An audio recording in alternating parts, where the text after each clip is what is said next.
Then they're like, oh, we got to do regulation when their stuff is leaked. I just hope that I'm all for us as a country leaning into AI and being a world leader or whatever. But I think that we need to be a leader in actually doing it safely. That is equally important, I would say. Equally, extremely important. All right, I got some folks on here on TikTok. Thank you guys for joining me. I appreciate it. I'm not ignoring you guys. It's just that I'm on several different platforms. So let me read a couple of these. Global regulation. Wow. Let me see.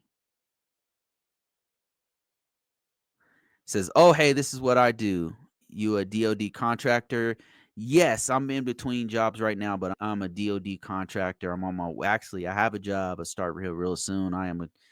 Been doing it for many years. Do you have a LinkedIn? Yes. If you actually, I'll show you right here. LinkedIn. Go to LinkedIn if you want to join me. My name is Bruce CISSP Risk Management Framework. Bruce Brown. There it is, right there. And for those on, let me actually share it on. Okay, I'm sharing it. Cool. Yep. You guys want to join me? I'm not picky, but there's my profile right there, and we can chit chat. And then somebody says coding is helpful for automation, but absolutely not required to be a cyber pro. Yeah, absolutely not. Like I've been doing this for many years, and I am not a coder at all. Most of the jobs, 99% of the jobs I've applied for don't require coding.